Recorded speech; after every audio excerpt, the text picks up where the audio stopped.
Ladies and gentlemen, the first time that I speak about creativity. And I never really thought about it. I did it. By emotion, by experience, by craftsmanship. And this morning I told my wife, I'll be giving this speech. She said, do you think we're creative? I said, well, at home you avoid anything where I need your creativity. And we are married nearly for 50 years by the end of this year. And I said, well, we are so happily married because we are both creative together. How to educate our children, how to look after our grandchildren. And so I wondered, what is creativity? I went up to the dictionaries and other things, and I got trapped. So I go back to what I think creativity might be. If I say nothing is, as the topic is, saying what creatives can learn from military leadership, if I say nothing, it would be wrong. If I say something, this is right. Now I have to define what is this something. Well, are you creative if you develop an advertisement or the people buy a product and they bought it and they felt they're trapped? Is this creative? Is it creative if you tell people you are going to paradise, but in reality it's plastic, a world of plastic? Is it creativity? Or what is it? So, if you think and discuss it, I wonder sometimes if creativity in the way how it is used means a certain way of manipulation or of deception. I don't know if that's correct, but I would like to ask this question right in the beginning, and I'm looking very much forward for the discussion. I like discussion more than giving a speech, if I may say so. So I will not, since I heard who is here, it's most likely that I do not meet your requirements, but please don't hesitate to ask. I like to answer the question. Many people suppose that there's a contradiction between creativity and military leadership, but this is not true. There are many similarities. Military order and independence or individual responsibility are not antagonistic. They are the same, they belong to the same coin, but they're different sides.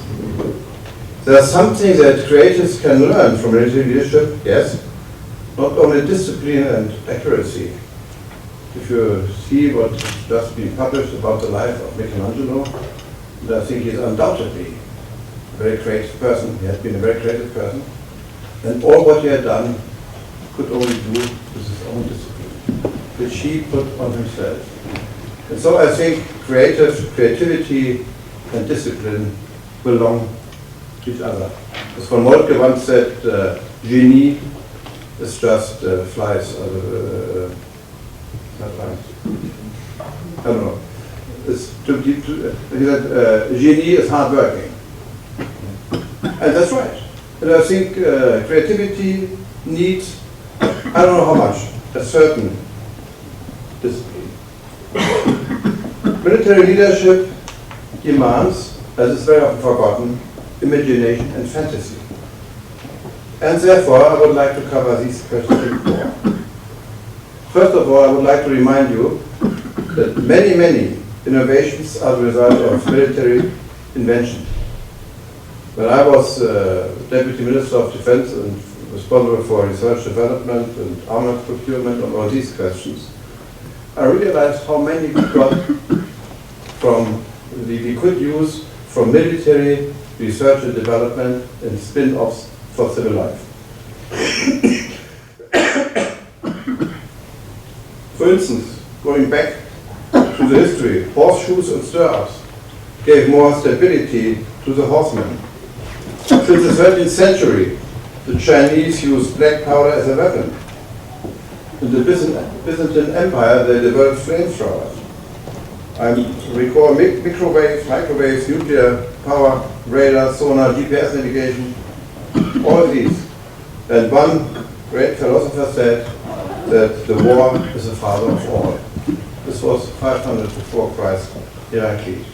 But there must be a certain connection between creativity and military leadership. First of all, I would like to say that without creativity, it is impossible to win a war if you more or less have the same strength.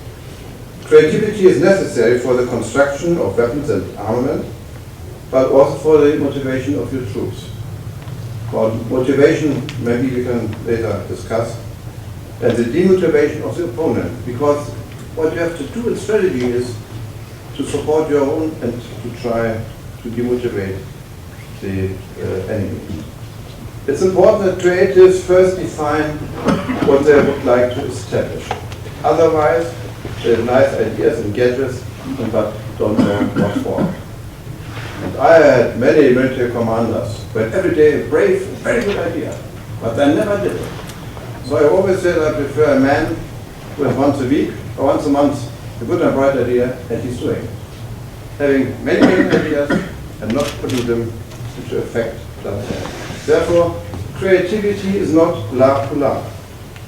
And I think you need to be convinced to go on with your creative ideas, and you need to define what aim for you need these ideas. If you know it, you have to talk, to discuss it with your friends or with others. Of course, in the military field, there have always been very successful means poison, assassinate military or political leaders enemy, to bluff them, to cheat, to confuse or fool. To do this, you had to be creative. You had to use imagination. There's a popular stratagem which says to lure the enemy into a trap, to put them off the scent, to forward fake messages, mock attacks, sneak attacks, fake fallbacks, assaults, camouflage, and so on. That's all creative. One of the most popular war stratagems was described by the Greek poet Homer in the 18th century before Christ, when he talked about the siege of Troy and the list of Ulysses with the Trojan horses. This was very, very creative. Exactly 2,000 years ago, in the year 9 before Christ, Arminius, a Etruscan prince, lured thousands of Roman legionnaires into a trap somewhere in the Teutoburger wood. It was just, again, shown. And Erwin Rommel, who is very famous as Desert Fox, one of the most famous German field marshals, was an expert in cheating and camouflage because he was highly creative. Trick 1, when Rommel and the German tank force arrived in Tunis, he knew that a lot of British spies would observe his troops. So he organized a public parade through the streets of Tunis. For more than 1 hour, the German tanks went around a block of houses, so the audience and the hostile agents saw more than 1,000 tanks. In reality, he had much less. Trick 2. Rommel put aircraft engines on trucks, which could create huge dust clouds in the desert, so the enemy thought there might be tanks coming. Trick 3. The Germans set up some mock army bases, plywood tanks and plywood storehouses in the middle of the desert to force hostile aircrafts to waste bombs and ammunition on valueless wood. So this was creative. It was tricky, of course. Operation Bodyguard was the overall alliance strategic deception plan in Europe for 1944. The major objective of this plan was to make the Germans believe that the invasion of northwestern Europe would come later than actually planned, and to threaten attacks at other locations than the real objective. It was a feint of a campaign in Norway. There was use of double agents, mock radio communications, mock tanks and trucks, fake noises from loudspeakers, and Hitler was convinced that the Allies were planning an invasion in the Pas-de-Calais and concentrated his troops in the north.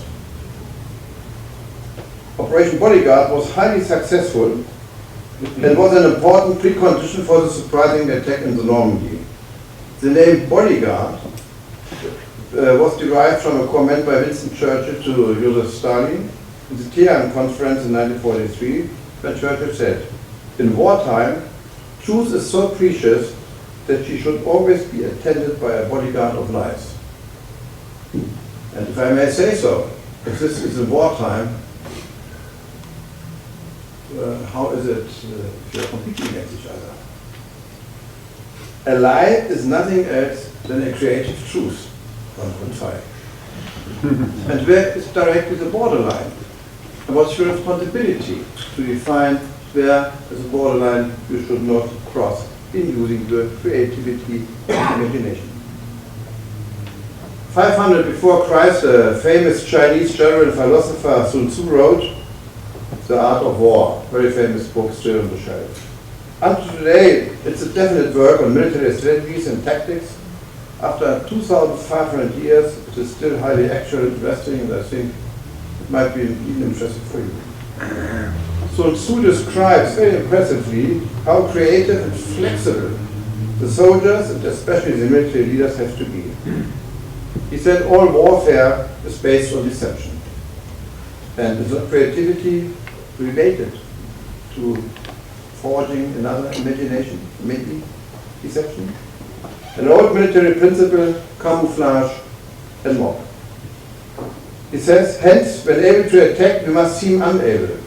When using our forces, we must seem inactive. When we are near, we must make the enemy believe we are far away. When far away, we must take him believe we are near.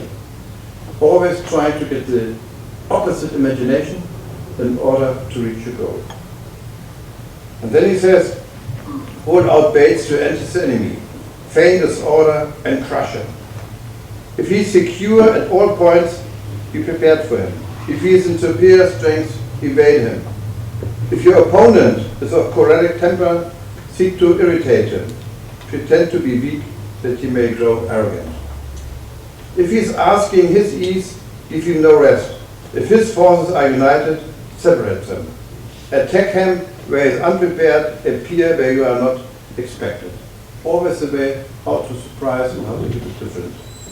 2,500 years ago. Now, ladies and gentlemen, we have the modern warfare. It's called the asymmetric warfare. And the asymmetric warfare is a warfare of creativity and a warfare outside the rule of law. Terrorists are using all means of deception, but they are no subject of the international law, like armies. And we can't react. They have to be treated individually like criminals. If they attack, it is no war in the legal framework, but the results of their actions is very creative and very devastating. And their main target is the mind, the public opinion, the demoralization of the public. We have then subversive psychological warfare. Being in politics now since 96, when I started here in Berlin, I got some impression what it means to being the target of some sort of psychological warfare, which I personally went through here in Berlin, but it was not too bad if you had gone through this experience. Propaganda, then Secret Service Intelligence Corps, infiltration of the army, disinformation. However, to win a modern war, or the asymmetric warfare, you need fantasy, imagination, ingenuity, and inventiveness. And when I had here in Berlin for 3 years responsibility, and we had high officials, and I discussed with my police what are the possible situations in which we can come into. It was incredible what I thought of. And you are having the responsibility, if you don't take one of these possibilities to your scope of countermeasures, you will have a real problem if something happens. So we need, especially the police force, the military force, we need people who think, if I may say so, the unthinkable, that don't always need to read Tom Clancy and so on. But sometimes one of his books said that there will be an airplane attack on the White House, and I said, stupid. 2 years later, we had 9/11. So this question of fantasy imagination is very important. What we, the military, or what we do. I was in Afghanistan for 1 week in Kabul and outside Kabul, in responsibility for the Conference of Ministers of Interior, and talked to the policemen, to the soldiers, and to other high officials there. And it's very difficult to understand what the real situation is. And you never know who is deceiving you and who really needs help. And if you work in such an environment, you are very uncertain what to do, and you're insecure. So this is a special situation. However, in the modern situation, you need, if I may say so, a certain way of camouflage. And therefore the stealth technology is specially designed for this way of camouflage in order to do things undetected. And there is an illusion of no threat, so that the threat is imminent. And in a modern war, people, whoever it is, like to win control over the public opinion. They put in embedded journalists, internet propaganda. And if you would like to create it and to influence the public opinion, which might be part of your job, you have really to think, how can you get the information to the people which is more credible that someone else said it than yourself. If I may say a very short intervention on my experience when I took over Army, Air Force, and Navy of the DDR in total. You know, there's a saying of the self-fulfilling prophecy or catastrophe. And I said the other way around. My subordinates were all very insecure what's going on. And so they said, in total, we think it's improving for me, but not in the overall concept. And when I realized it, I tried to get a positive self-fulfilling prophecy by telling it to journalists who wrote about it, and then people had it, and then they talked to each other to give a positive signal and to give them more self-reliance that is for them helpful and that the situation is better, even for them and for the overall, than they think it. And I think this is politics always try worse, and in the world of Europe, I think, how gain credibility. Back to the military side. Clausewitz writes in his war technique that he says the only advantage of the attack is a surprise.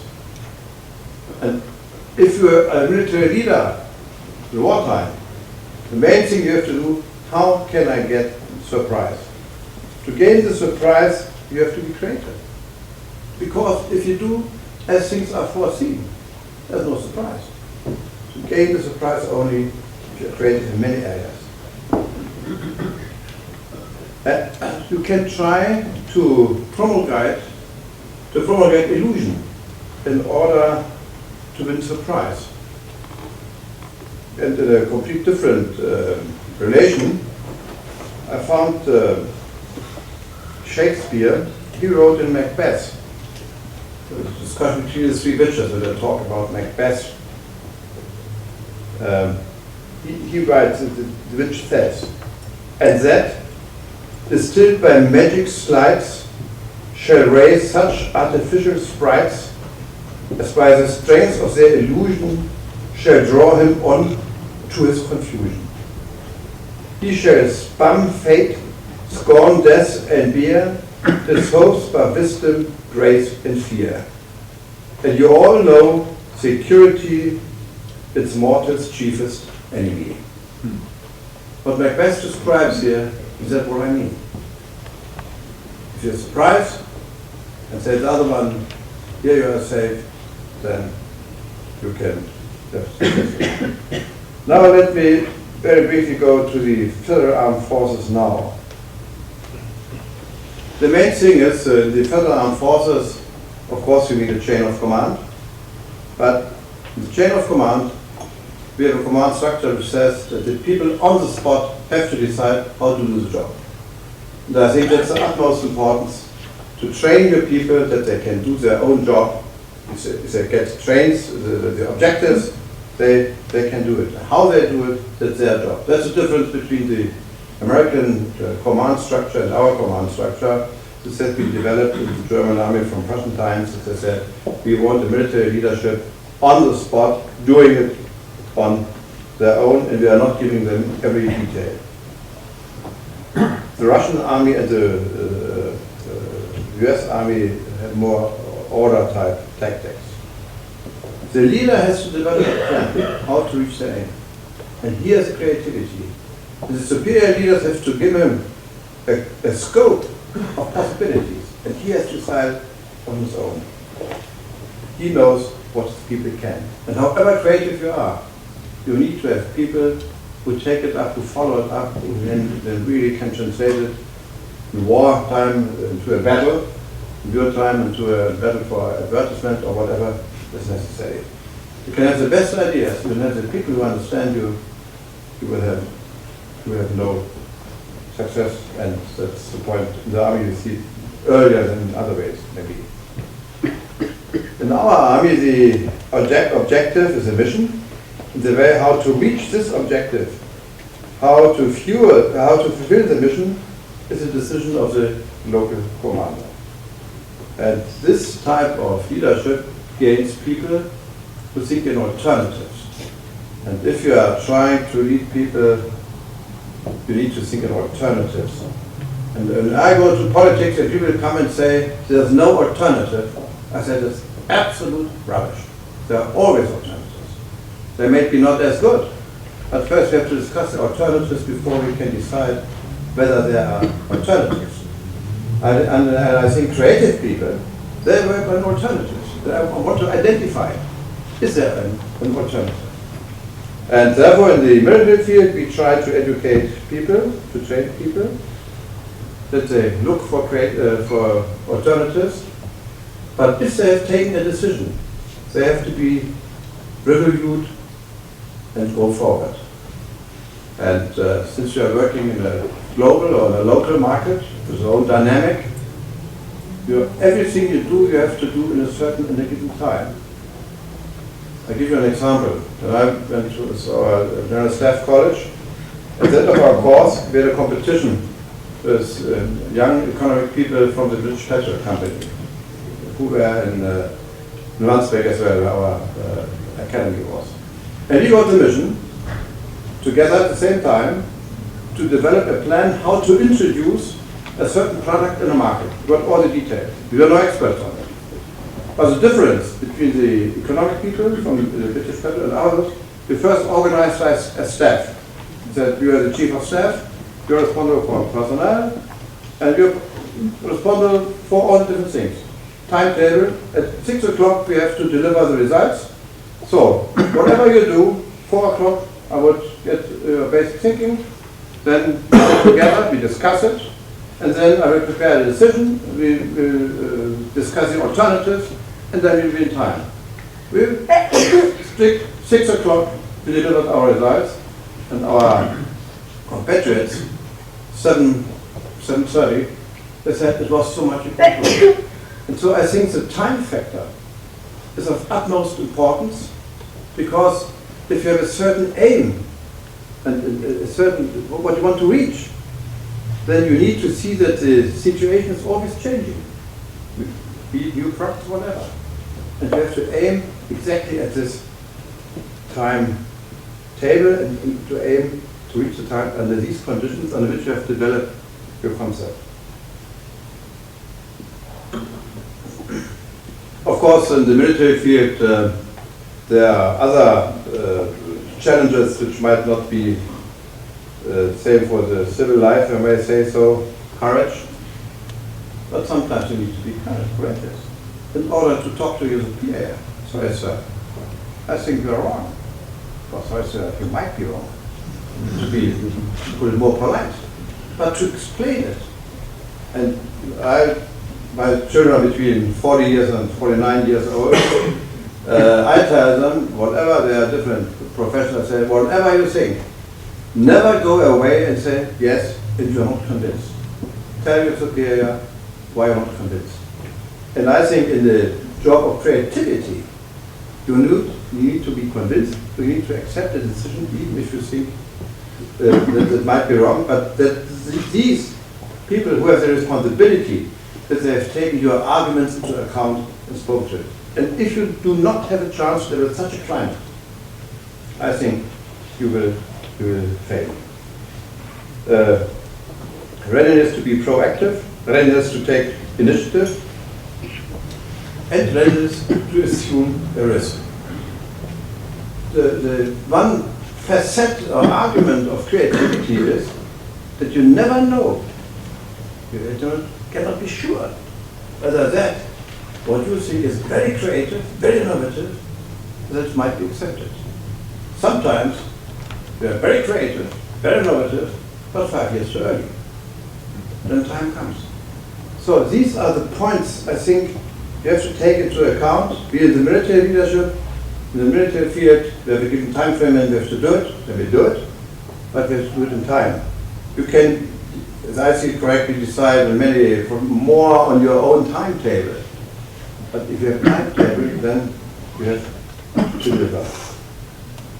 And one thing which I mean very sincere is those who have responsibility need to accept criticism. There's no creativity without criticism. When I was heading the planning stuff in the Ministry of Defense, everything my Minister of Defense got for the decision, I got at the same time, and he decided nothing before I said yes or no.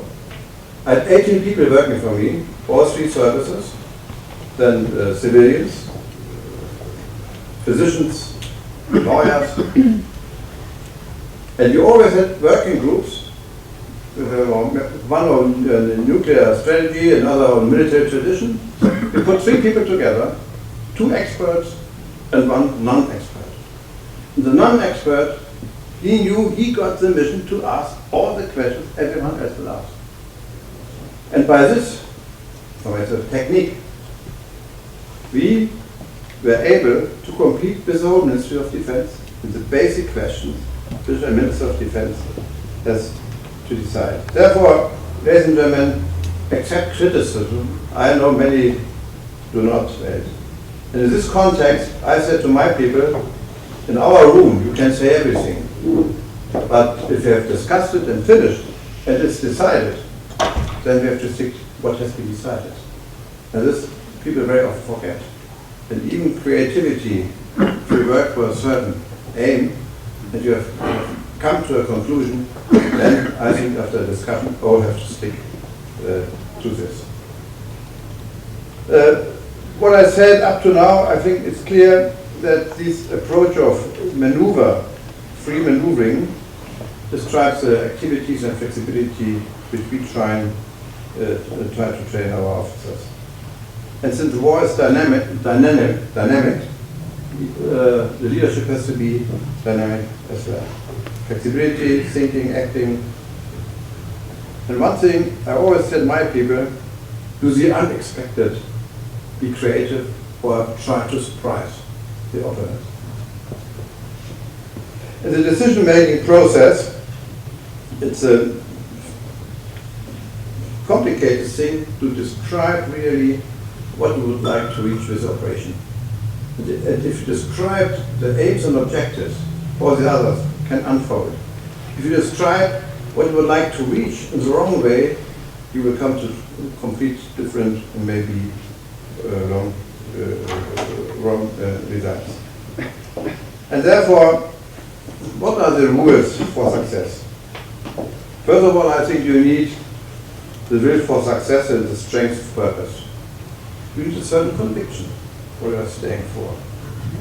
You have to define your objectives clearly, and in between always prove the practicability of your plan.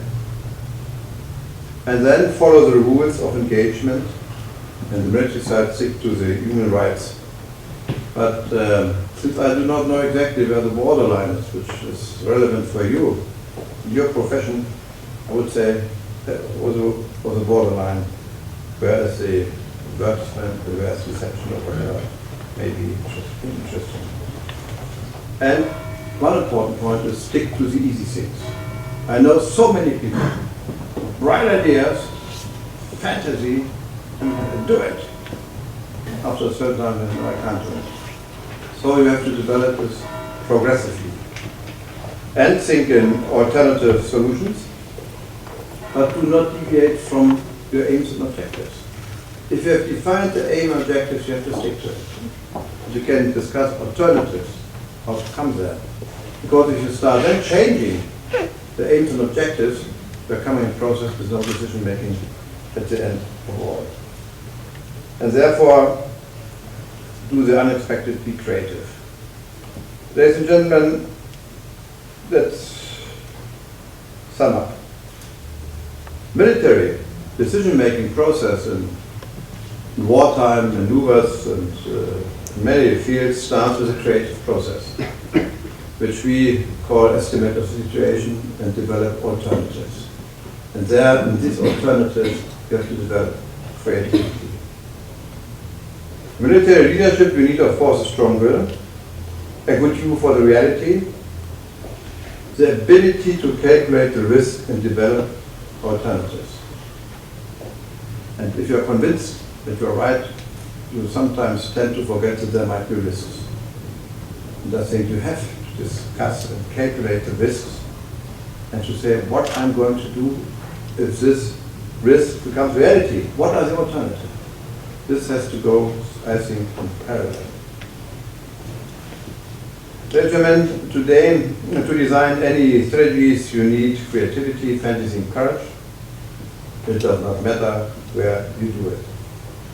The last point, which for me is so important, is that the freedom of the individual who is with you working, for whom you is working, is a cornerstone of what you do.